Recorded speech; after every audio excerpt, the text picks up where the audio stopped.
Hello friends, आज हम discuss करते हैं हाल ही में हुए भारत चीन सीमा पर हिंसक झड़प जिसमें भारत के 20 जवान शहीद हो गए, जिसके बाद एक बार फिर देश में बाइकआउट चाइना आंदोलन जोर पकड़ता दिख रहा है। इससे रिलेटेड आज का जो टॉपिक है, boycott of Chinese goods A meaningful analysis, यानी चीनी वस्तुओं का बहिष्कार एक सार्थक विश्लेषण, जिसमें मेनली डिस्कस करेंगे चीन का सामान सस्ता क्यों है, चीन से भारत को आयात होने वाली मुख्य वस्तुएं कौन कौन सी है। नेक्स्ट हम डिस्कस करेंगे बाइकआउट ऑफ चाइनीज प्रोडक्ट्स और लास्ट में डिस्कस करेंगे बाइकआउट चाइना कब संभव होगा। भारत चीन सीमा पर हिंसक झड़प हुई है जिसमें 20 सैनिक मारे गए, जिसके बाद एक बार फिर देश में बाइकआउट चाइना आंदोलन जोर पकड़ता दिख रहा है। चीन हमारे देश के लिए इलेक्ट्रॉनिक्स, ई कॉमर्स, हॉस्पिटलिटी और ई लर्निंग जैसे सेक्टर में गहराई तक घुस चुका है। तो क्या बाइकआउट चीन का आंदोलन सफल हो सकता है? मेड इन चाइना उत्पादों का बहिष्कार करने का आह्वान ऐसे समय में हुआ है जब देश की सरकार आत्मनिर्भर भारत मिशन के तहत अभियान को बढ़ावा दे रही है। 8000 उत्तरदाताओं में से 7% ने कहा कि वे बहिष्कार के लिए तैयार हैं। क्या हम चीनी सामान के बिना गुजारा कर सकते हैं? क्या वास्तविकता हालत, इस पर एक नज़र डालते हैं। हम डिस्कस करते हैं चीनी सामानों का बहिष्कार करना कितना सार्थक है और इसमें कौन कौन सी रुकावटें हैं। यदि भारत में चीनी उत्पादों को बेचने पर रोक लगा दी जाए तो एक आम भारतीय के जीवन में काफ़ी मुश्किलें आ सकती है। ऐसा इसलिए क्योंकि दिन भर में एक आम भारतीय जो भी सामान अपने लिए प्रयोग में लाता है उसमें 80% सामान चीन से आयात होता है या फिर भारतीय कंपनियां इनको बेचती है। कड़वा सच ये है कि चीन हमारे देश के टॉप 10 कारोबारी साझेदारी में से एक है और यहाँ के कई सेक्टर में उसकी ज़बरदस्त घुसपैठ है। स्मार्टफोन के 65% बाजार पर चीनी कंपनियों का कब्जा है। यही नहीं, भारत के कई बड़े और चर्चित स्टार्टअप में चीनी कंपनियों ने अरबों डॉलर का निवेश कर रखा है। हमारे कुल विदेशी व्यापार में चीन का हिस्सा 10% से ज़्यादा है, इसलिए भारत के अचानक इस कारोबार को रोक देना संभव नहीं है।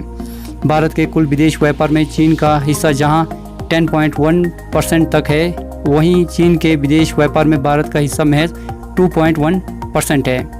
वित्त वर्ष 2018 एंड 19 के आंकड़ों के मुताबिक भारत के कुल निर्यात में चीन का हिस्सा महज 5.3% है, जबकि कुल आयात में चीन का हिस्सा 14% है। यही नहीं, चीन के कुल आयात में तो भारत का हिस्सा महज 0.9% है। चीन और हांगकांग को जोड़ ले, ये भारत के सबसे बड़े व्यापारिक साझेदारी है। अमेरिका इसके बाद दूसरे स्थान पर आता है। वर्ष 2019-20 में चीन हांगकांग से भारत का कुल व्यापार 103.53 अरब डॉलर का हुआ। इस दौरान अमेरिका के साथ भारत का व्यापार 82.97 अरब डॉलर का हुआ। राहत की बात, चीन अमेरिका के अलावा भारत के टॉप व्यापारिक पार्टनर में यूएई, सऊदी अरब, इराक, सिंगापुर, जर्मनी, दक्षिण कोरिया और इंडोनेशिया शामिल है। इन देशों का भारत के कुल विदेशी व्यापार में हिस्सा 50% से ज़्यादा है। हाल ही में चीन और हांगकांग के साथ व्यापार में कुल राहत के बिंदु सामने आए हैं। भारत का अब तक चीन के साथ व्यापार थोड़ा कम हो रहा है और दूसरे देशों से व्यापार बढ़ रहा है। वर्ष 2019-20 में चीन हांगकांग के साथ भारत का व्यापार 7% से घटकर 109.76 अरब डॉलर तक पहुंच गया है। ये पिछले 7 साल की सबसे बड़ी गिरावट है। लेकिन चीन के साथ व्यापार में बड़ी चिंता की बात, उसके साथ भारत का व्यापार घाटा। भारत के कुल विदेशी व्यापार घाटे में चीन का हिस्सा साल 2007 और 8 के 18.7% से बढ़कर साल 2016-17 में 47.1% तक पहुंच गया। हालांकि 2019-20 में ये थोड़ा घटकर 30.3% तक आ गया है। जब किसी देश से हमारा निर्यात के मुकाबले आयात ज़्यादा होता है तो यह जितना ज़्यादा होता है उतना ही व्यापार घाटा माना जाता है। मोबाइल फ़ोन बाज़ार पर कब्ज़ा, भारत के मोबाइल फ़ोन बाज़ार पर चीनी कंपनियों का कब्ज़ा है। भारत के स्मार्टफोन बाज़ार के 65% से ज़्यादा हिस्से भारत पर चीनी कंपनियों का ही कब्ज़ा है। साल 2019 में चीनी कंपनी शोमी की बाज़ार हिस्सेदारी में 28.6%, वीवो की 15.6%, ओप्पो की 10.7% और रियलमी की 10.6% रही है। इस तरह स्मार्टफोन टीवी बाज़ार के करीब 35% हिस्से पर चीनी कंपनियों का कब्जा है। नेक्स्ट है भारतीय स्टार्टअप में चीनी निवेश। भारत के कई प्रमुख स्टार्टअप में चीन की कंपनियों ने प्रमुख निवेश कर रखा है। पेटीएम में चीनी कंपनियों का निवेश 3.53 अरब डॉलर, ओला में 3.28 अरब डॉलर, ओयो रूम्स में 3.2 अरब डॉलर, स्नैपडील में 1.8 अरब डॉलर और बाइज में 1.47 अरब डॉलर का निवेश चीनी कंपनियों ने कर रखा है। दूसरी ओर भारत चीन को जितना माल बेचता है उससे 4 गुना ज़्यादा खरीदता है। चीन के सरकारी आंकड़ों के मुताबिक 2019 में भारत और चीन का आपसी व्यापार 92.68 अरब डॉलर का रहा। इसी कारोबारी साझेदारी में भारत का नुकसान 56.77 अरब डॉलर का रहा। 2018 में दोनों देशों का आपसी व्यापार 95.7 अरब डॉलर का था। इसमें भारत का नुकसान 58.04 अरब डॉलर का रहा। दूसरे शब्दों में इसे समझे तो इसका मतलब ये हुआ कि भारत चीन को जितना निर्यात करता है उसके मुकाबले 4 गुना आयात करता है। चीन भारत का सबसे बड़ा बिजनेस पार्टनर है। इसका जो मुख्य कारण है चीन का सामान सबसे सस्ता है। तो हम डिस्कस करेंगे कि चीन का सामान सस्ता आखिर क्यों है। दुनिया भर के बाज़ारों में चीन के सस्ते सामान भरे पड़े हैं, मगर सवाल उठता है कि चीन पूरी दुनिया से सस्ता सामान और हर देश की ज़रूरत की चीज़ों की भरमार कैसे कर देता है। इसका मुख्य कारण निम्नलिखित है। फर्स्ट है सरकार का बिजनेस को लेकर उदारवादी रवैया। जो चीन की सरकार, ये विदित है कि वहाँ कम्युनिस्ट सरकार है, किंतु वहाँ की सरकार ने 1970 के दशक से वहाँ पर लिबरलिज्म को बढ़ावा दिया है। तो उसके बाद क्या हुआ कि वहाँ की जो सरकार ने स्टेट के द्वारा लगाए जाने वाले जो रिस्ट्रिक्शन है उसको लिबरल कर दिया और बिजनेस को और भी ज़्यादा हाइपर स्टेज पे ला दिया। सेकंड है चीन हर देश की ज़रूरत का पहले से अध्ययन करता है और फिर वहाँ की ज़रूरत की सारी चीज़ें सस्ते दामों में उतार देता है। थर्ड है वहाँ लेबर काफ़ी अधिक है, लिहाजा वे कम पैसे में काम करते हैं, इससे भी सामान की कीमतें काफ़ी कम होती है। फोर्थ है चीन की सरकार कंपनियों को आधारभूत संरचना यानी बेसिक इंफ्रास्ट्रक्चर उपलब्ध कराती है, जिसमें बिजली, सड़क आदि मुहैया कराती है। इससे भी उत्पादन की लागत में कमी आता है। नेक्स्ट है सरकार निर्यात की जाने वाली वस्तुओं पर टैक्स में छूट देती है। चीनी कंपनियां कॉपीराइट समेत अन्य कानूनी प्रक्रिया के चक्कर में नहीं पड़ती। दरअसल चीन की सरकार दुनिया के किसी भी देश को किसी भी वस्तु की कॉपी करने की अनुमति देती है। इससे कंपनियों की लागत कम हो जाती है। नेक्स्ट है चीन सरकार ने WTO समझौते पर हस्ताक्षर नहीं किए, जो इसे डिजायर्ड और ट्रांसपेरेंसी के लिए बाध्य नहीं करता। अर्थशास्त्रियों का मानना है कि चीन कुशलता से अपने लाभ के लिए मुद्रा मूल्य में हेरफेर करता है। वो जानबूझकर अपनी मुद्रा को अमेरिकी डॉलर के मुकाबले कमज़ोर रखते हैं, जो उन्हें निर्यात के लिए अपने उत्पादकों को प्रतिस्पर्धा रखने में मदद करता है। नेक्स्ट हम डिस्कस करते हैं भारत और चीन के बीच में वस्तुओं का कौन कौन से इंपोर्ट और एक्सपोर्ट होता है। चीन से भारत को आयात होने वाली मुख्य वस्तुओं में इलेक्ट्रिक मशीनरी एवं equipment, reactors, boilers machinery, mechanical appliance, organic chemicals एवं दवाइयाँ, प्लास्टिक, इलेक्ट्रॉनिक्स और उर्वरक शामिल है।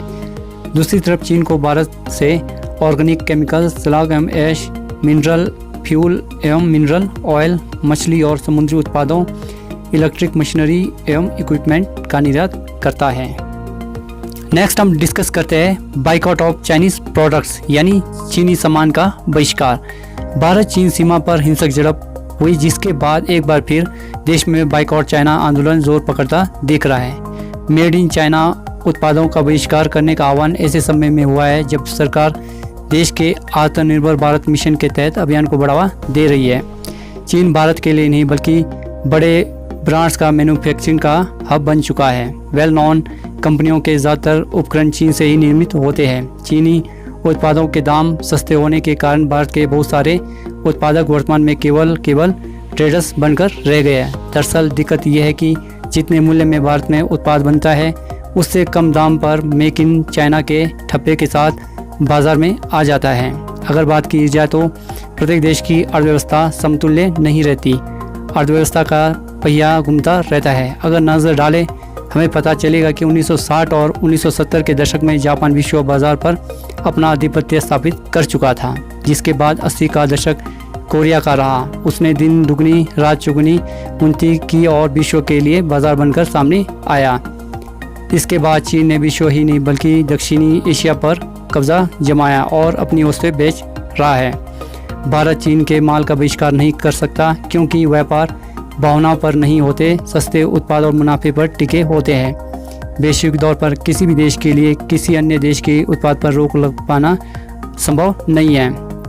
पिछले वर्ष ही मोदी सरकार ने चीन के साथ 10 बिलियन अमेरिकी डॉलर का व्यापार समझौता किया। बोस्टन काउंसिल ग्रुप की रिपोर्ट के अनुसार भारत की फार्मास्यूटिकल इंडस्ट्री के 90% कच्चे माल के लिए भारत चीन पर ही निर्भर है। इसी तरह अगर चीन से रिश्ते बिगड़ते हैं तो ज़रूरी दवा के लिए कच्चे माल की उपलब्धता प्रभावित हो जाएगी।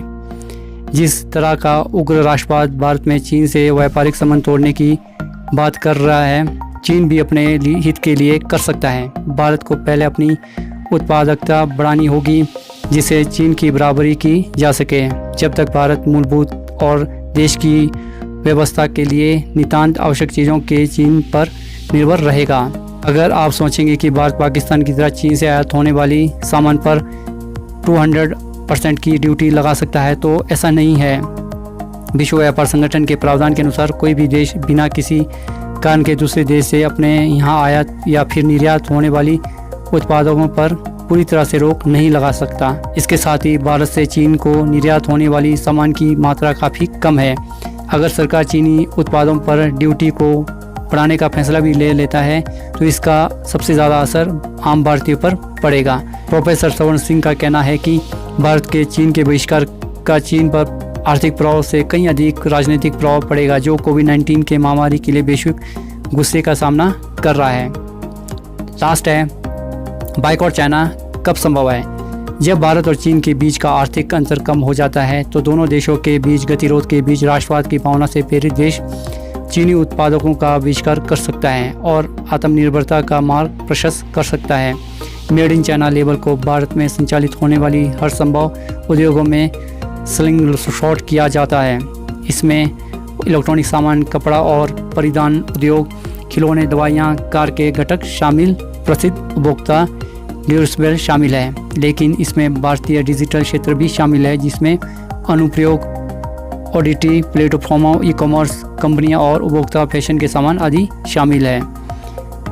Foundation of all India traders का कहना है कि चीन से आयात का निर्भरता कम करके भारत का व्यापार घाटा में कम कर सकता है।